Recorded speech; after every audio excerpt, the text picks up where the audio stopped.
Olá, buscadores!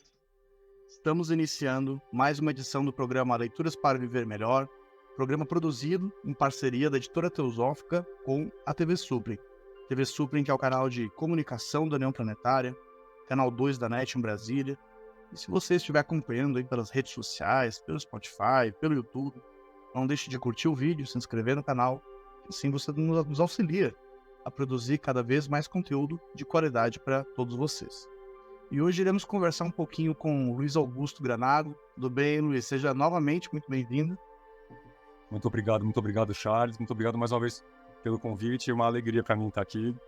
Olá para todos e todas. O Luiz, então, já esteve conosco, né? Ele comentou um outro livro da Editora Teosófica e ele é livreiro, então ele é uma pessoa muito próxima aí de livros. E ele também tem um perfil no Instagram, onde ele comenta livros. Foi assim que a gente acabou chegando até ele, né? Então ele tem o Tarô Filosófico, é um perfil onde ele comenta vários livros e fez um vídeo comentando esse livro que nós iremos falar hoje, que é A Luz da Ásia, livrinho publicado pela Editora Teosófica, de autoria do Edwin Arnold. Então, a vida e os ensinamentos de Gautama Buda. Esse livro, inclusive, que é um dos campeões de venda da Editora Teosófica, e está sempre no top 10, top 5 ali de vendas, né? É um dos livros mais vendidos da editora. Luiz, fala um pouco para nós. A vida de Gautama Buda, né? Você encontra em diversos livros, inclusive na internet. Se a gente pesquisar esse tema, ele é um tema relativamente conhecido. Aí, claro, né? Fica aquela... Qual é a parte mítica, qual é a parte histórica, né? Aí vai do discernimento de cada autor vai desenvolver uma narrativa. Mas eu queria saber de você qual o diferencial da visão do Edwin Arnold, o que ele traz de diferente que te chamou a atenção nessa obra.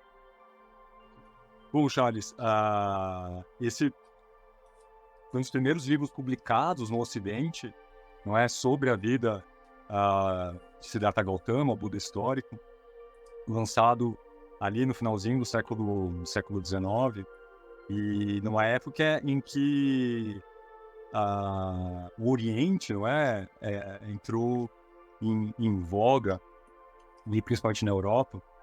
E acho que o interessante, obviamente, tem essa ressalva, não é, e o próprio autor coloca isso, em que ele se coloca num lugar de um budista devoto imaginário.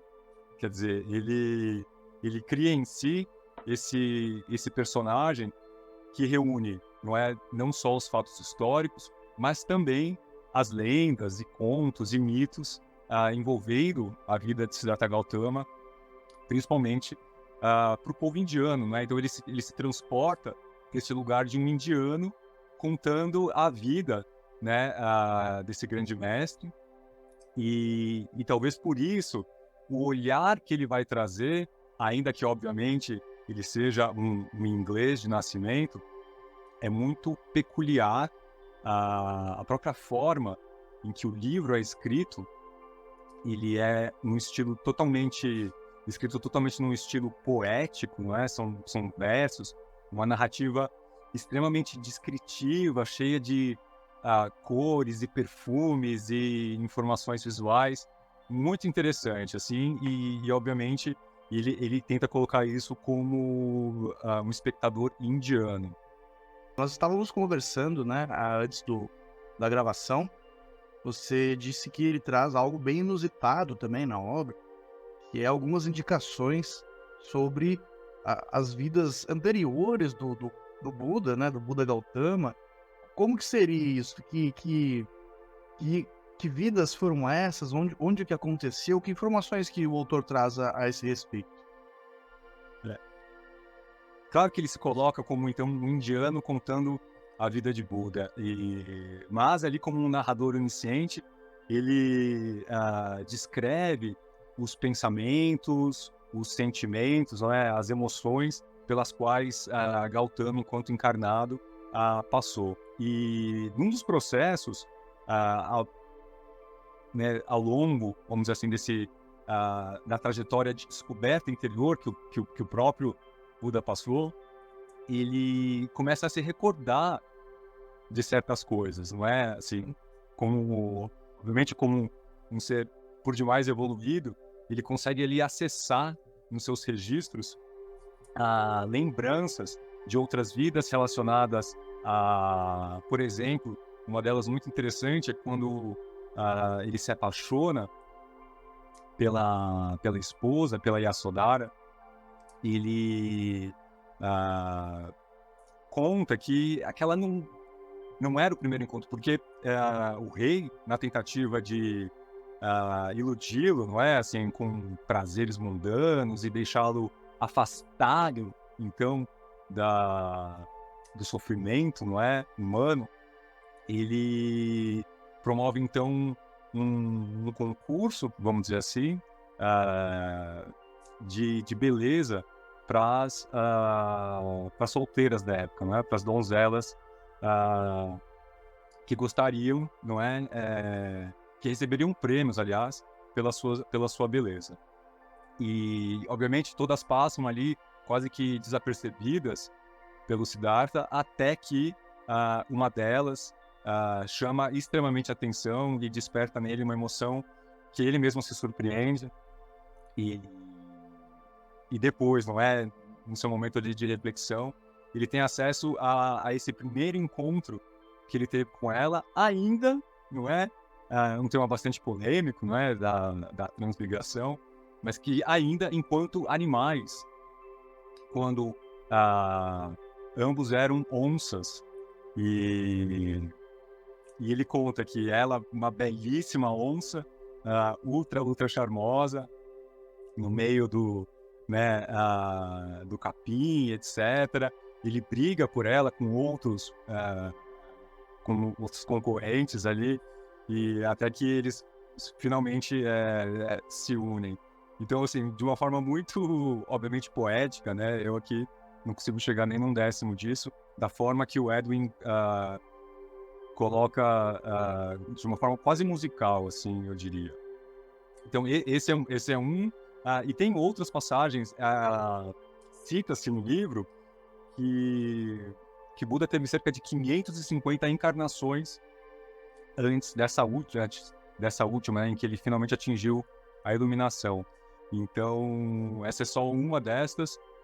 Com certeza, tiveram muitas outras tão interessantes quanto, mas ele conta pequenos pontos, assim, principalmente dessas relacionadas ao amor pela Yasodhara.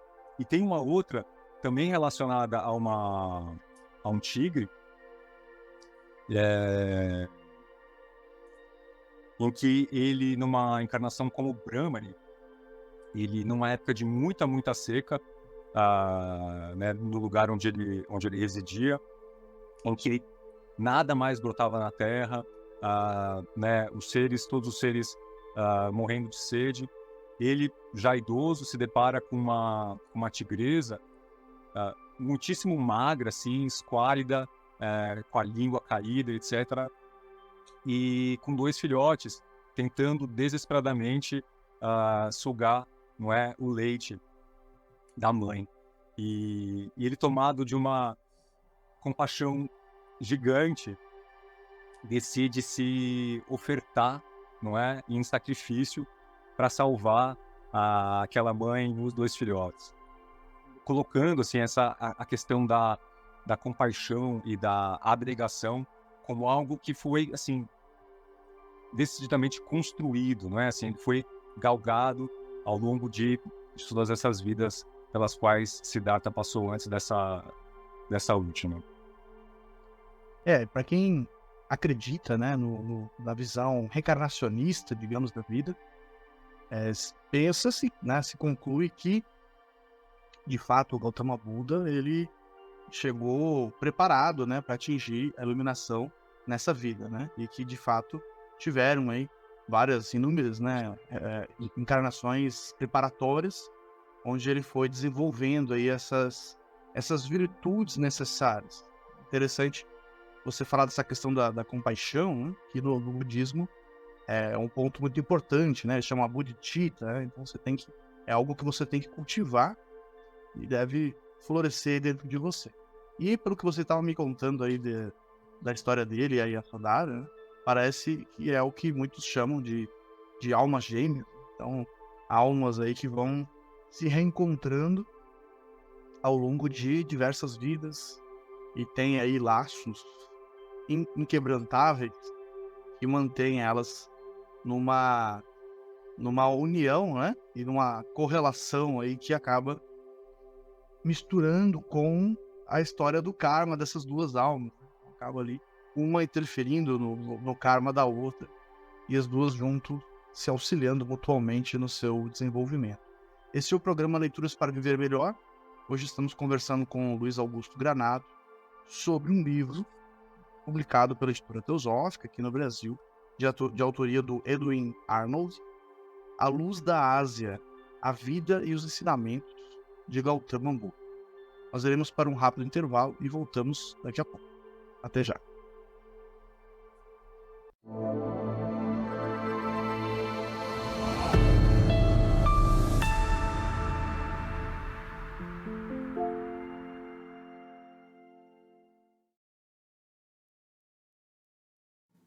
A Editora Teosófica está com uma grande novidade para seus leitores.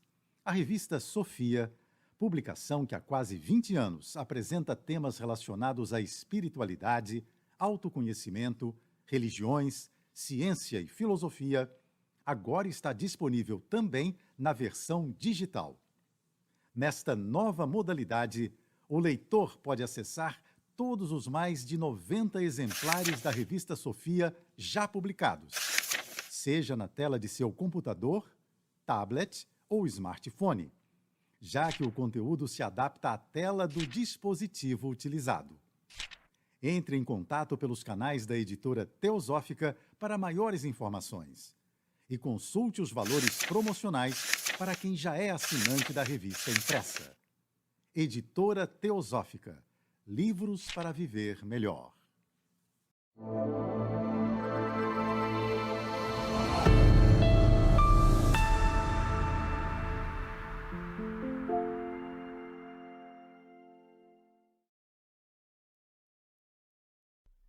Estamos de volta com o programa Leituras para Viver Melhor, hoje conversando com Luiz Augusto Granato sobre um livro publicado pela Editora Teosófica, A Luz da Ásia, a Vida e os Ensinamentos de Gautama Buda, de autoria do Edwin Arnold.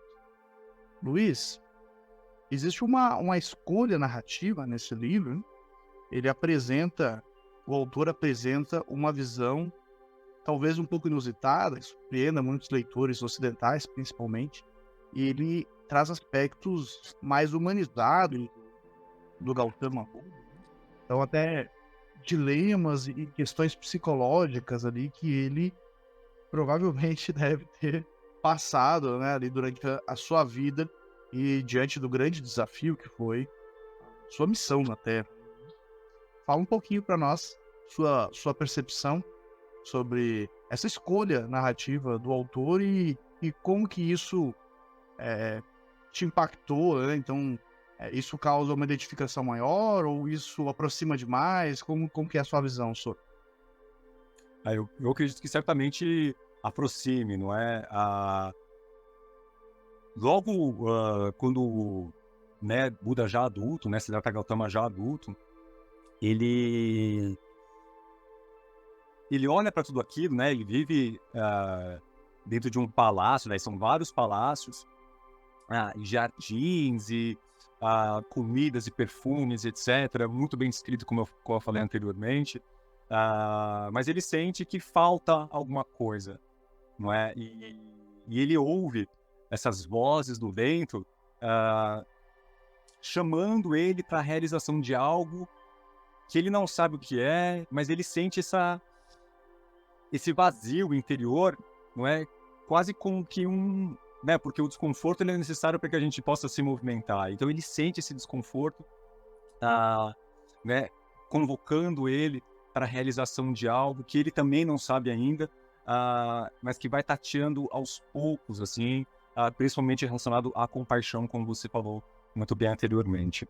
E ele começa né, o grande dilema, né, o primeiro grande dilema é justamente a separação da amada Yasodhara, então grávida, né, do seu filho, mas que ele precisa, então, se afastar daquela vida palaciana para entender melhor, para buscar, vamos dizer assim, as respostas que ele tanto procura para o sofrimento humano, que ele tinha tido pequenos flashes assim nas raras vezes em que foi permitido que ele saísse, né, do palácio, e que, ainda que o rei tivesse tentado esconder ao máximo todas as mazelas humanas, dizem que as dançarinas, não é, do palácio, assim, se tivesse um fio de cabelo branco, já nem podia aparecer, assim.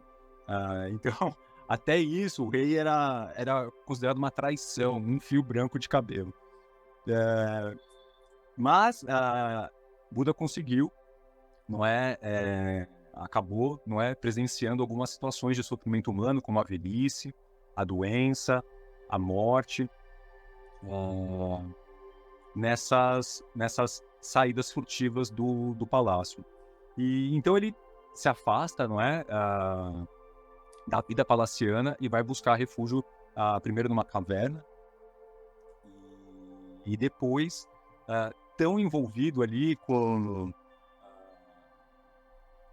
o seu processo meditativo que ele também acaba meio que deixando de comer.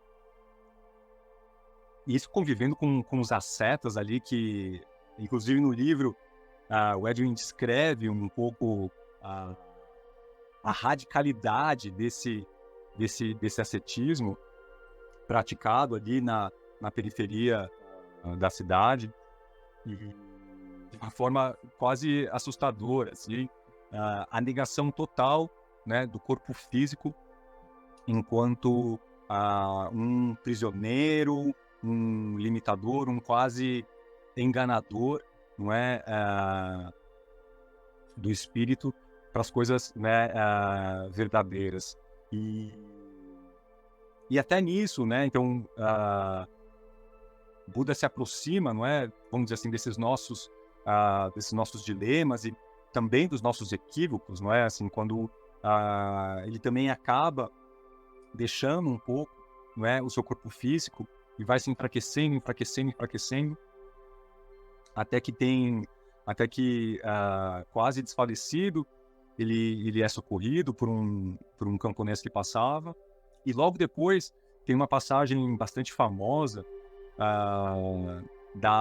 do grupo, não é, de dançarinas e músicos que passam ao longe, né, num barco no rio, em que eles cantam, em que elas cantam sobre a afinação das cordas da cítara, não é?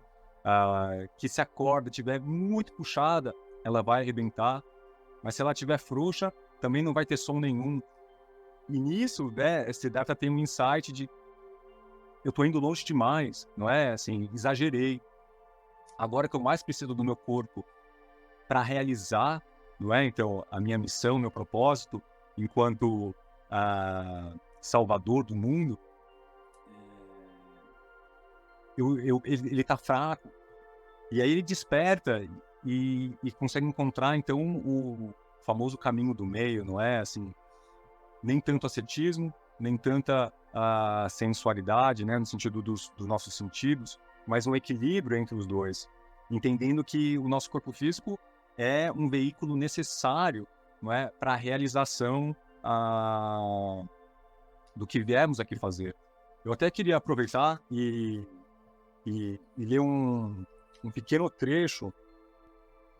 Ele diz o seguinte, não é, sobre a nossa vivência aqui enquanto encarnados, não é? Transformai vossas fraquezas em escadas douradas e elevai-vos, por meio desta convivência diária com fantasias, para verdades mais adoráveis. Quer dizer, ele também acaba trazendo para a gente que é através também dessa ilusão do mundo material, né, das coisas efêmeras e temporárias, que a gente também pode galgar aí uma visão muito mais profunda e elevada do que é a vida, né? Mas eu acho que para todos nós, né, buscadores, como você belamente nos chama, de alguma forma um conforto, não é? Entender que até grandes avatares possam ter, em algum momento, ter tido dúvidas, não é? Assim, ter tido equívocos, questões mais humanas, né, que nós conhecemos, assim, o que nos torna, ao mesmo tempo, né, mais próximo deles, não no sentido de que eles também podem sofrer, mas da mesma forma que nós podemos, então, cada vez mais descobrir porque afinal Buda não é um nome próprio, mas significa aquele que atingiu a iluminação. Então, esse potencial latente em todos nós, eu acho que o livro traz isso de uma forma, nos aproxima, vamos dizer assim, dessa grande meta. Com certeza, né? Uma das diferenças, inclusive, do budismo, né, ou Dharma, caminho do Dharma, e diversas outras religiões, é um pouco isso, né? O Buda não é apresentado como um deus, ou um ser especial que veio pro mundo. Bem pelo contrário, ele é uma pessoa como nós, e que atingiu um estado de consciência que todos nós iremos atingir em algum momento, e deixou, inclusive, o seu ensinamento é isso, né? Deixou, inclusive, o ensinamento de como realizar isso, que é dar, como que a gente deve fazer. Você estava comentando sobre a importância, né, a percepção dele da importância do corpo físico para o que ele tinha que realizar. Eu lembrei que na literatura teosófica há a indicação, inclusive, de que para muitas tarefas e missões nesse mundo, muitas vezes, quando a pessoa passa de uma determinada idade, né, que já não tem mais vigor, disposição, dizem, né, que os mestres, eles deixam para uma próxima, né? Ele já não vai conseguir suportar, né, o que precisa, né? Você precisa ali ter uma estrutura para poder realizar. Claro, depende do tipo de tarefa, né? Mas dependendo, já fica para a próxima. Essa já não dá mais. Luiz, nosso tempo está chegando no final. Queria que você deixasse a sua impressão final sobre a leitura e destacasse aí o que você considerou aí de mais transformador no livro do Edwin Lar. Perfeito. Puxa, como passa rápido. E é um livro tão rico, assim, há tanto o que se falar, e acho que, obviamente, além, né, desse processo, vamos dizer assim, de encontro, né, com a verdade pelo qual a Siddhartha Gautama passou, mais para o final do livro, o Edwin descreve alguns sermões, né, do Buda, e um em especial, bastante longo, em que ele explica de uma forma muito bonita, muito clara, sobre as 4 nobres verdades, sobre nobre caminho, nobre óptico caminho, de uma forma muito bonita, mas acessível, assim, como esse grande sermão que ele deu, assim, inclusive eles falam aqui de milhões de pessoas. E é louco que ele fala vivos e mortos, né? Assim, muito interessante. Então, realmente, essa parte final em que, vamos dizer assim, a palavra é dada ao Buda, não é? Assim, em que descreve-se o modo como ele colocava tudo isso, é extremamente rica e, de novo, não é assim, muito clara quando fala, né, sobre o Dharma, a lei do karma, de uma forma acessível, eu diria. Então, acho que porque, né, quando a gente fala, por exemplo, do Dhammapada, que é um pequeno livro de algumas das regras de ouro, vamos dizer assim, do budismo, às vezes pode assustar um pouco, E aqui, quando se coloca, então, na voz do próprio Buda, explicando sobre cada um desses aspectos, fica mais acessível e também mais gostoso de ouvir. Luiz, gratidão pela sua partilha. Eu que agradeço, Charles, novamente, prazer enorme nossa, e obrigado, não é, assim, por trazer essas joias, não é, para que, né, tenhamos acesso mesmo depois de tanto tempo. Com certeza. A editora teosófica, né, é justamente esse o propósito, né, trazer essa sabedoria, principalmente sabedoria do Oriente, e tornar aí disponível, acessível para todos os buscadores, né, estudiosos, leitores que tenham interesse nesses temas. Esse foi mais um episódio do programa Leituras para Viver Melhor. Hoje conversamos com o Luiz Augusto Granado sobre o livro A Luz da Ásia, A Vida e os Ensinamentos de Gautama Buda, de autoria do Edwin Arnold, publicado no Brasil pela editora Teosófica. Nós vamos ficando por aqui. Seguimos juntos nesse aprendizado. Somos um.